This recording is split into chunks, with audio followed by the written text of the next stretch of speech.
Hi there, I'm your math help tutor, and today we are going to learn about multiplication using the area method. There are several ways for us to visualize what happens to numbers when we multiply them with other numbers. We can use the tape diagram, the area method, the grid method, and the standard algorithm. In this video, we will discuss multiplying numbers using the area method. Multiplying numbers using the area method is a good way to understand how multiplication works in terms of blocks. Like in the tape diagram, this method also shows us the interesting property of multiplication, which is called the commutative property, wherein we can switch the number we are multiplying and the number we will multiply the first number by, and still come up with the same answer. So to use the area method, we will do our multiplication using blocks, arranged in a rectangular way. Imagine we have the number 6, which we will represent with blocks. That's 1, 2, 3, 4, 5, 6. If we multiply 5 to 6, meaning we replicate this rectangle that is 6 blocks long for 5 times, we will get a bigger rectangle that has one side that has a length of 6 blocks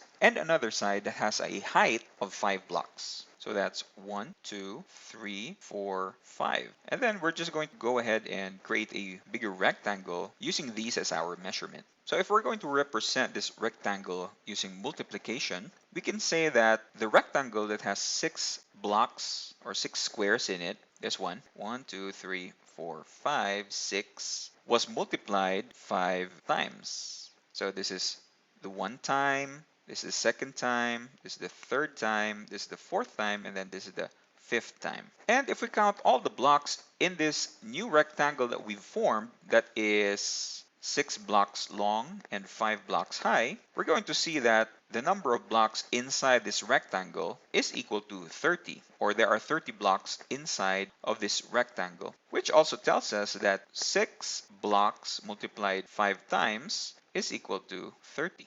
So each of these blocks, if we pull it out from this big rectangle, each of these blocks are 1 block long and 1 block high. Now these figures are what we call squares. So a square is a figure which has the same dimension for its height and for its length. And the size or the number of blocks that have this dimension, which are 1 block high and 1 block long, or the number of squares that are inside our rectangle or our figure, is called the area. So in our figure, there are 30 blocks, and that is the area. So this one is also called the area. That is the number of blocks or squares that our figure has in it. So if we, for example, multiply 4 and 6, we can find the answer by drawing a rectangle of length 4 and height 6, which is 4 blocks long or 4 squares long and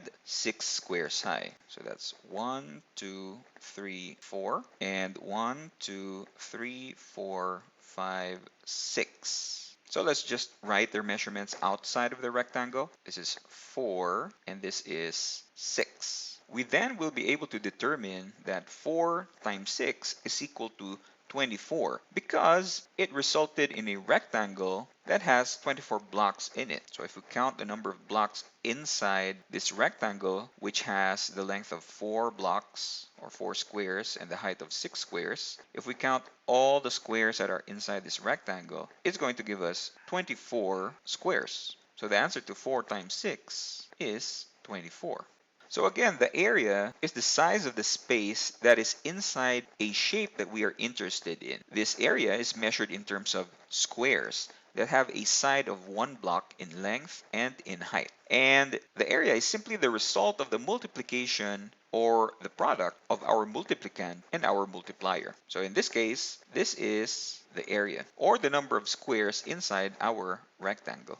Let's now try multiplying larger numbers, say 12 and 14. So what we'll do is we're going to create a rectangle that is 12 blocks long and 14 blocks high. Okay, so let me just draw our rectangles here. You can just imagine how long it's going to take us if we need to multiply larger numbers. right? Okay, so this is a rectangle with 1, 2, 3, 4, 5, 6, 7, 8, 9, 10, 11, 12 squares in length. And for its height, it has 1, 2, 3, 4, 5, 6, 7, 8, 9, 10, 11, 12, 13, 14 squares for its height. Now, if we count all the blocks or all the squares that are inside this figure that is 12 squares long and 14 squares high, all in all, it has 168 squares in it. So 168 is the area of this square, meaning that is the number of squares inside this figure, this rectangle. And that is also the answer to the question 12 times 14, which is 168. So again, you can probably imagine how much work it's going to take us or it's going to require us if we were to multiply larger numbers like 342 and 282. Now, that would take us a long time because we would have to draw a rectangle that is 342 squares long and 282 squares high, and counting all the squares inside of that rectangle is going to take us forever, right? To simplify our task, when multiplying larger numbers, we can do multiplication using another method called the grid method. So we don't need to count so many squares.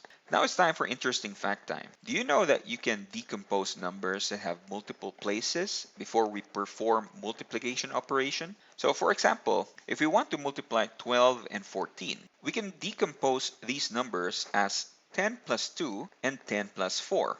So 12 becomes 10 plus 2, and 14 can be decomposed as 10 plus 4. Let's now create a rectangle that reflects the decomposed numbers. Okay, so let me just draw a rectangle that is 12 squares long and 14 squares high. So you can just imagine how much work is needed if we are going to use the area method. Okay, nearly done. That's 1, 2, 3, 4, 5, 6, 7, 8, 9, 10, 11, 12. That is 12 squares long. And we have 1, 2, 3, 4, 5, 6, 7, 8, 9, 10, 11, 12, 13, 14. So that's 14 squares high. Now, as we mentioned a while ago, 12 can actually be decomposed into 10 plus 2, right? So let's write 12 into its expanded form. It's 10 plus 2. We can also do the same thing for 14. So 14 can be rewritten as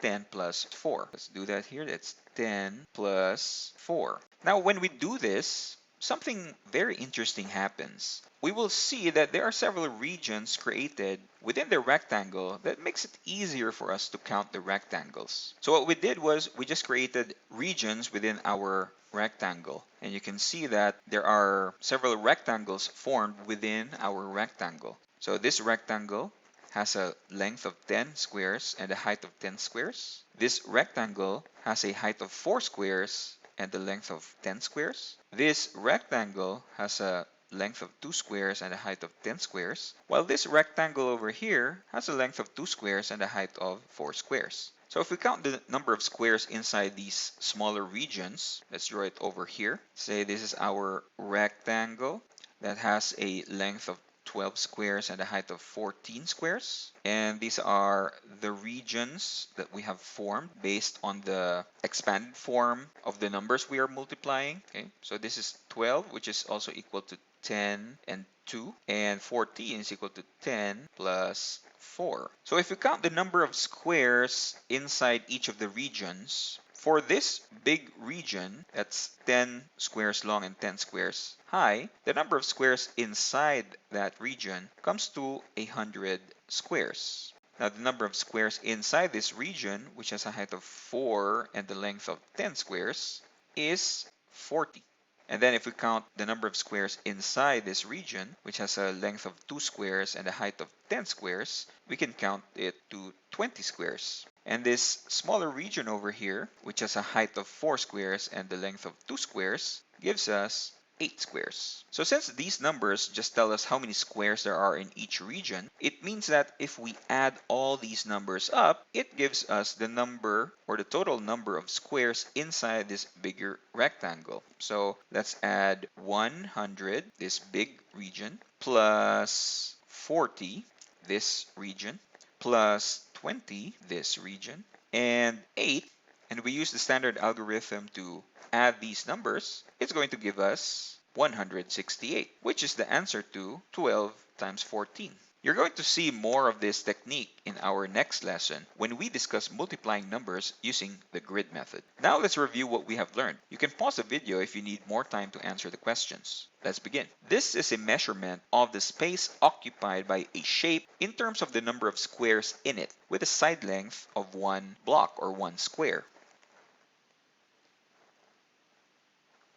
The answer is area. Area is the measurement of the space occupied by a shape in terms of the number of squares in it, with a side length of 1 unit or 1 square. Use the area method to find the answer to 8 times 6. The answer is 48. So how did we come up with the answer 48 using the area method? So what we do is we draw a rectangle which is 8 squares long and 6 squares high. That's 8 squares long and 6 squares high. And we're going to continue to draw our squares inside this rectangle. That is 8 squares long and 6 squares high. And then we are going to count the number of squares inside this rectangle. That's 1, 2, 3, 4, 5, 6, 7, 8, 9, 10, 11, 12, 13, 14, 15, 16, 17, 18, 19, 20, 21, 22, 23, 24, 25, 26, 27, 28, 29, 30, 31, 32, 33, 34, 35, 36, 37, 38, 39, 40, 41, 42, 43, 44, 45, 46, 47, 48. And that is our answer for multiplying 8 times 6 using the area method. And that's it for now. Remember to keep on practicing your math skills with our sample exercises and workbooks. See you then! Visit mathhelptutor.com to improve your math skills and your math test scores today. You can do this through your unlimited access to all our math lessons, practice quizzes, and workbooks. You can also schedule a one-on-one tutorial session with us today. Check out the links below this video to see how you can support us if you found this video helpful. Of course, don't forget to like, subscribe, and share this video and this channel to your friends and family who might need this. See you soon!